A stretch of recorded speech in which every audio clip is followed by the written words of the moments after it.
Well, he's a cutie pie. I might put him in Potomac. Okay, yes. Yeah, he can come right on to Potomac.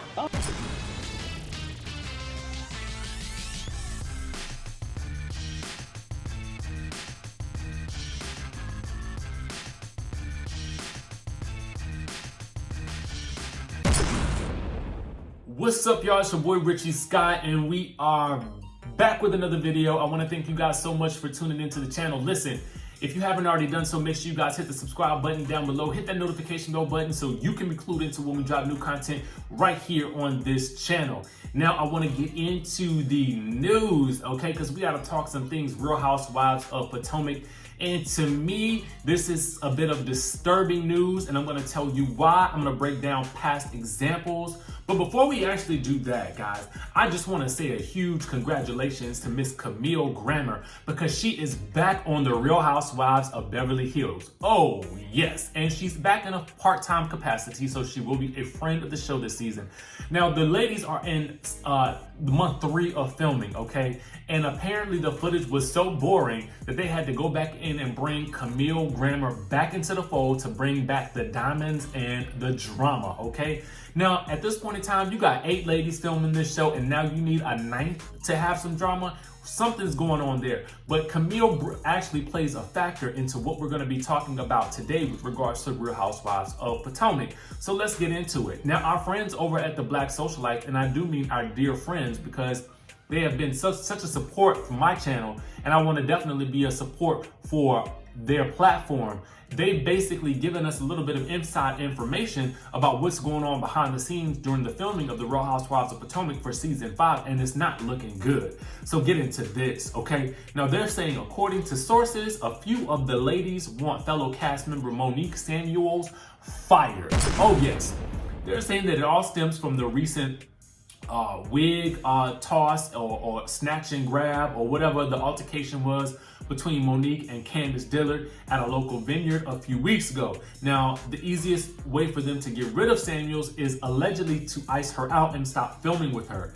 Now, this is not Andy or production not wanting to work with Monique, but a few of her castmates. Now, the source at the Black Socialites was told that Monique wanted to quit because this is not what she signed up for. Now, Bravo allegedly wants her to stay. However, they cannot force the other ladies to film with her. And if they don't film with her, there's no footage. And with no footage, there is no show. So make sure you guys are following the Black Socialites on Instagram. I'll put that Instagram here. Now, I want to go ahead and discuss this in some detail. So I want you guys to sit back and grab a snack and take a listen to what I got to say about this, okay? Now, ultimately, Monique and, at this point in time, Karen Huger are the only ones who are living in Potomac. Just let that settle in for a second, okay? From what our sources tell us, Giselle lives in Bethesda or somewhere thereabouts. The other ladies live in various places. I believe Robin lives closer to Baltimore. You know, so none of these other ladies live in the Potomac area, have the zip code. And ultimately, at the end of the day, but Monique maintains the Potomac lifestyle. Now, I'm not saying that the other ladies don't, but we can definitely see that Monique does ultimately. And I think that that's a great thing for the show because it grounds the show in realism and in the realism of the town in which the city has its premise, okay? So let's start with that. Now, first, let's get that out of the way. Second thing is this. Now, I want to say this because I want to be fully transparent with you guys.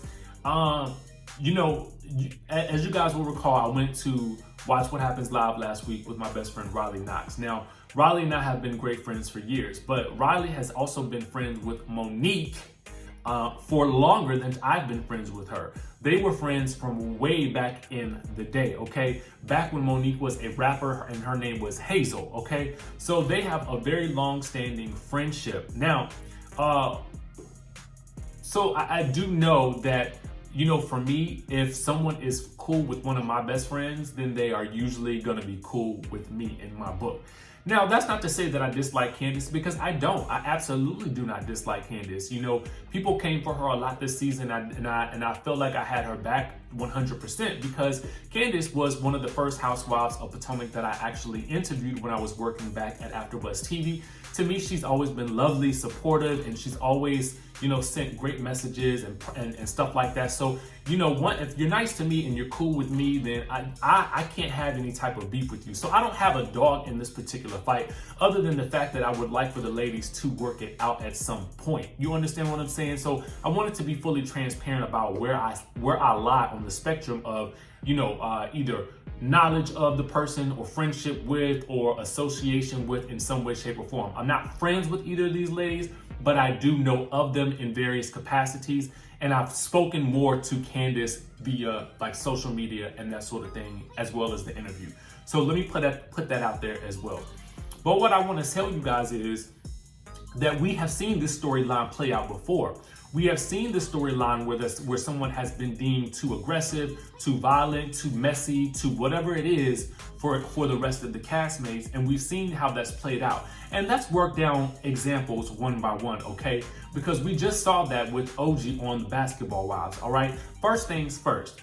That whole situation where you try to ice this person out because you say she's too aggressive, because you say, you know, she doesn't fit with the rest of the group, because you try every single way possible to isolate this person. Ultimately, whether you liked OG or not, you ended up rooting for her and she became what's known as the people's champ, your athlete's favorite athlete, or whatever you want to call her, because the ladies tried to ice her out. And we as viewers often feel sympathetic for the underdog. Let's just say, call it a spade.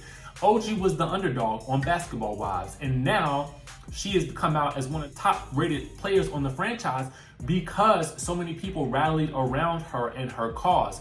Whether you liked her or not, you could not help but find yourself somewhat rooting for her as the collective turned against her. Now let's take it a step further.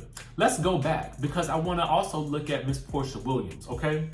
So back in what season was it? The end of that season where she yanked up on Kenya's hair. I believe it was the end of season 6 at that reunion, okay?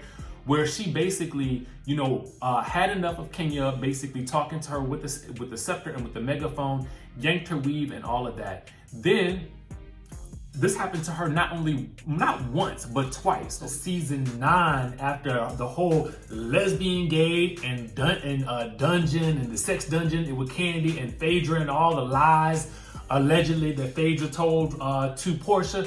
And then when she came back that next season, she had to basically work her way back into the good graces of the cast. Now, after both instances with Porsha, she came back as one of the fan favorites. So ultimately, this whole situation of trying to ice a person out, it never works. It never works. Why? People like to root for the underdog. And why is that? Because people understand the underdog. People often feel like the underdog in their own lives.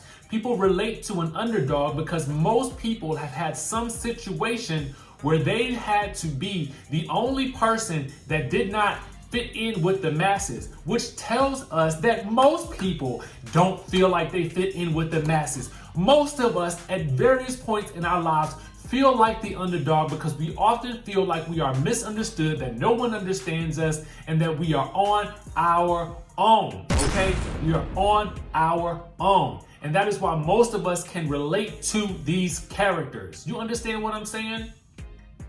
Does that make sense? Let's take the previous example that I gave you guys with Camille Grammer. Camille found herself iced out by most of the ladies on the cast at the end of this past season. Why? Because Camille did not hesitate to, 1, stir up the drama, B, tell the truth, you know, and she put Dorit's whole financial situation out there, even though Dorit continued to act like there was nothing going on in the press. Thankfully, that whole situation has cleared up for her. But ultimately, Camille basically said what we all had been thinking, that Teddy Mellencamp was a know-it-all. And at the end of the day, she found herself iced out by the group, especially during the reunion. It looked like the Mean Girls had ganged up on the one person. And that's what it always looks like. Anytime these women or anybody in a cast isolates one cast member, the majority of the cast will always look like the Mean Girls. And the viewers will always take the side of the person who is isolated. And so the rest of the ladies of the Real Housewives of Beverly Hills thought that they could have a whole new season, taping for 3 months with very little drama, where they could all get along and be nice to each other. And that's not what these shows are all about, and that's just not real. At the end of the day, you need characters on a show that are not so self-aware, that they are self-producing themselves, so that we don't have a boring show. And that's what makes the Real Housewives of Potomac so great, is that they have tended to deal with the realities of every situation as they came. Now, with all of that being said, I'm going to take all of this back to Monique. Ultimately, if the ladies do choose to do this, they are going to make Monique the people's champ. Trust and believe me when I tell you, if they try to ice her out, they will make her the people's champ. And I really hope with everything in me that Karen has not turned her back on Monique, that Ashley does not turn her back on Monique, and that ultimately at some point down the line, Candiace and Monique can make up and maybe not be the best of friends, but can move forward for the sake of having a group that does very, very well as an ensemble cast, okay? This is what we want. This is what I'm hoping for. And I had to give you guys these examples of why the underdog always wins. And ultimately, in the Camille Grammer situation, the network asked her back, even though she was isolated and iced out by the cast. Now, what does that have to tell you about the power of the underdog?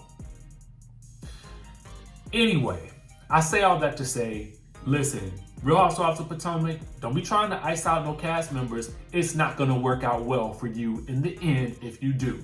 Now, make sure you guys hit that subscribe button. Comment your thoughts down below. Even if you don't agree with me, if you do agree with me, put it all down below. I want to know what you guys think. Make sure you guys hit the like button, comment, subscribe, and hit that notification bell button so you can be clued into when we drop new content right here on this channel. And I will see you in the next video.